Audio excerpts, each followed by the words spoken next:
ancien élève des Arènes. Je m'appelle Anne-Claire, j'ai été élève au lycée des Arènes. Je m'appelle Maxime et le lycée des Arènes était mon lycée de secteur. Je m'appelle Virginie, j'étais donc au lycée des Arènes il y a fort longtemps. Moi c'est Annabelle, j'étais aussi élève au lycée des Arènes. J'ai été élève au lycée des Arènes. Moi, depuis que je suis né, on me dit que c'est la crise de l'emploi, la crise du travail. Je suis sortie du bac, je ne savais pas du tout ce que je voulais faire. On peut avoir une passion un jour où ça va durer 10 ans et puis peut-être un beau jour, il y aura une nouvelle passion qui prendra le pas. Il ne faut pas s'auto-censurer, se dire que c'est impossible. La vie, c'est un peu se mettre en danger, sinon il nous arrive rien. Au moment du bac, aucune idée de ce que je voulais faire vraiment. J'avais envie d'étudier au Mirail et puis de me pencher sur la socio, notamment l'anthropologie déjà. Depuis le collège, j'avais vraiment en tête de devenir ethnologue en fait. Du coup, j'ai commencé 2 ans de socio à la fac du Mirail, mais par contre, j'ai pas trouvé de perspective professionnelle satisfaisante. J'ai fait une année d'AES à l'Arsenal, ça m'a pas plu du tout. Et après, j'avais une collègue aussi avec moi, qui était, on avait le même projet sans le savoir, en fait, d'ouvrir une librairie. On s'est lancé, on a mis 1 an à construire le projet, on a ouvert une librairie à Haute-Rive.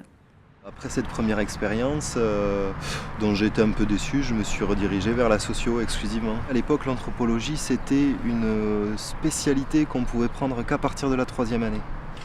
Et moi, la 3e année, c'est l'année où je suis parti au Mexique. À un moment, j'ai voulu travailler dans l'aide au développement, donc j'ai fait mon mémoire de maîtrise au Burkina Faso. À la fin de ma maîtrise, en fait, j'ai arrêté mes études et je me suis dit je vais aller bosser un peu, puis je reviendrai dans 2 ou 3 ans pour faire un DESS. On est resté 3 ans à tenir le projet bien comme il faut, mais bon, c'est compliqué à la librairie, donc on a fermé. Et je me suis remotivée à me dire que je ne vais pas pouvoir faire des petits boulots sans arrêt. Et j'ai repris les études. J'ai travaillé pendant à peu près 10 ans dans l'organisation d'événements culturels. Moi, ce qui m'intéressait beaucoup, c'était le travail avec les publics, d'amener des publics différents à fréquenter des lieux culturels ou à pratiquer des activités culturelles. Et voilà, je m'éclatais à faire ça. Je suis parti en fac d'économie, sociologie, et ensuite je suis parti à Paris pour terminer mes études. Et de là, la fin des études a été un peu... J'ai voulu arrêter les études, j'ai fait autre chose, j'ai commencé à travailler pour payer le loyer, quoi, tout simplement. Et petit à petit, je me suis dirigé vers l'écriture d'articles, donc vers le journalisme, les enquêtes. L'anthropologie que j'avais connue là-bas me parlait beaucoup plus que celle que j'ai retrouvée ici à mon retour. Et donc voilà, à la fin de l'année, j'ai quitté ce master pour m'intéresser plus particulièrement à l'occitan. Je me suis entendue dire un jour, si j'avais pu, j'aurais fait du fer forgé. Ça faisait vraiment beaucoup d'années qu'au fond de moi, je sentais que j'avais envie de faire un métier manuel. Je me disais toujours, mais depuis la fac, je me disais, quand j'aurai 40 ans, je deviendrai artisan. J'imaginais que 40 ans, on était hyper vieux et c'était hyper loin. Donc j'ai réussi à m'inscrire en lycée professionnel, j'ai passé un CAP en 1 an. Et puis j'ai trouvé du boulot immédiatement après, quoi. Et puis ensuite, je suis partie faire un petit tour d'Europe de la forge. Je me suis rendu compte quand même que les projets qui avaient du sens pour moi, on avait de plus en plus de mal à les financer. Si on ne le fait pas par conviction, il y a un moment où on se fatigue, quoi. Et je pense que c'est un peu ce qui m'est arrivé. J'aimerais bien avoir ces aspects d'accueil et de travail avec des publics variés. Et ça reste un point commun avec mon métier d'avant, mais sur un nouveau domaine, quoi. Voilà, de l'agroécologie en quelque sorte.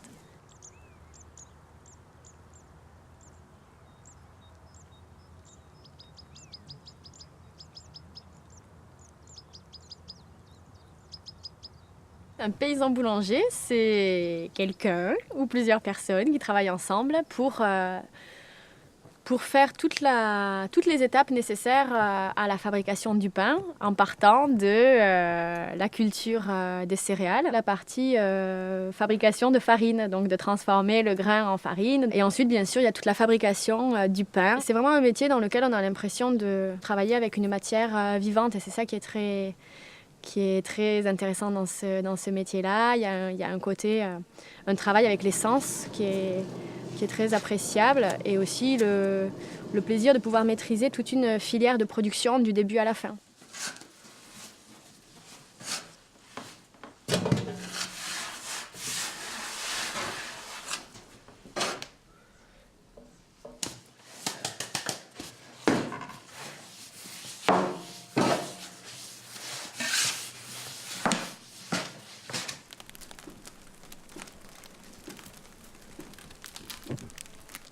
je fais une année un peu test à la fac du Mirail en sociologie.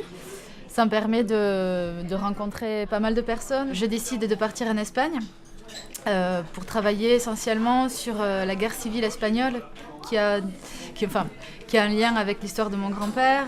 De beaux projets se réalisent, de belles rencontres se font. Je rentre en France au bout de 5 ans.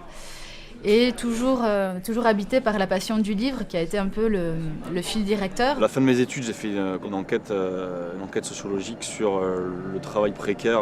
En fait, en arrivant à Paris, il y avait des grèves un petit peu partout. C'était des gens donc, qui étaient en lutte. Et donc du coup, je me suis arrêté juste pour discuter avec eux. Il se trouvait qu'ils étaient plutôt immigrés d'Afrique de l'Ouest et dépourvus de titre de séjour. Et donc les mecs tenaient le pavé, tenaient la rue. Face au patron, face aux médias, face à la préfecture, face à la police. Donc, je me suis mis dans le comité de soutien de grève. J'ai décidé d'en faire une enquête. L'urgence du moment le valait. C'était en 2010, il y avait toutes les lois sécuritaires. Elle a monté un petit peu des idées réactionnaires en opposant le travailleur français avec le travailleur immigré étranger. Du coup, on essaie de montrer que ça n'avait rien à voir et qu'il y avait peut-être des pistes de solutions à trouver. J'ai compris pas mal de trucs à ce moment-là. J'avais travaillé chez des compagnons, donc ils m'avaient quand même bien fait évoluer dans l'idée que pour se former au mieux, c'était bien de multiplier les expériences professionnelles. À un moment, je me suis sentie prête et donc je suis partie en Angleterre. Donc j'ai toujours réussi à être hébergée, parfois nourrie, payée, formée. Je pense qu'on avait envie de faire des choses qui puissent nous ressembler. Et du coup, on est allé vers le moyen le plus facile et le plus logique pour y arriver. J'avais soi-disant acquis des compétences transversales, mais ça ne voulait pas vraiment dire grand-chose sur le marché du travail. Je décide en fait de vendre des livres de la manière ce qui m'apparaissait comme étant la plus simple possible sur les marchés. Parce que sur les marchés, il y a cette flottabilité qui fait que c'est au gré des marchés, au gré des clients et c'est au gré des personnes qui passent. Quand on a une boutique, on assoit quand même un peu plus son identité, ses goûts et ce qu'on a envie de transmettre, quoi. C'est en ça que c'est intéressant. Et là me tombe cette opportunité, voilà, ce local qui est en vente. Et même si moi, j'avais pas forcément envie de me remettre de suite dans cette sédentarité, je me dis que dans ce local, il y a quand même quelque chose à faire. Il est assez grand pour que tout le monde puisse trouver sa place, pour qu'on puisse aller au-delà du commerce de livres. On a l'idée de faire le salon de thé, de faire la tartinerie. On va pouvoir faire un ciné-club, encore une fois des concerts, des lectures. Et l'effet boule de neige, encore une fois, se met en place jusqu'à aujourd'hui.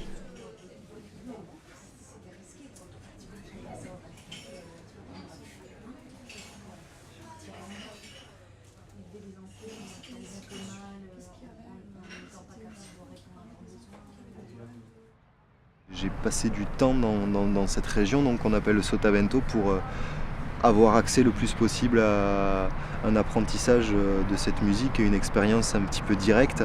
Quand je l'ai rencontrée au Mexique, elle m'a vraiment plus qu'intéressé. Et de retour en France, je suis revenu avec un instrument que j'avais appris à jouer avec un maître absolu qui m'a accueilli à bras ouverts. Ça s'appelle un requinto jarocho.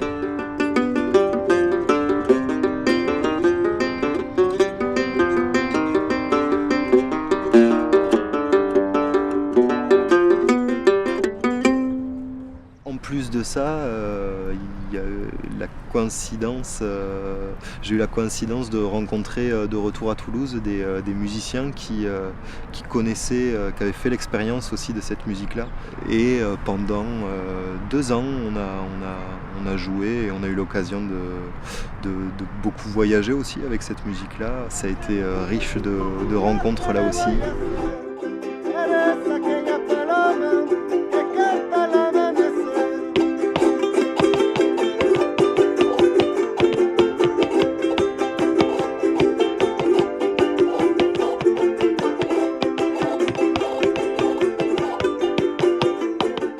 Dans la vie, on ne fait pas tout pour un boulot ou un projet bien précis et qu'on fait le chemin au fur et à mesure en fonction de plein d'influences extérieures, de découvertes, mais qu'on fait tout au long de la vie. Enfin, c'est sûr que moi, quand je sortais du lycée, À 18 ans, j'aurais jamais imaginé ou parié sur le fait que je ferais ça aujourd'hui. Moi je voulais écrire en fait, c'était surtout ça. C'était pas du tout une vocation. Par contre j'avais l'idée que ce soit, quitte à faire quelque chose, autant que ce soit un petit peu utile, quoi, sans trop d'illusions. Hein. L'année où j'avais fait des petits boulots, j'avais donné des cours particuliers en fait, à des ados.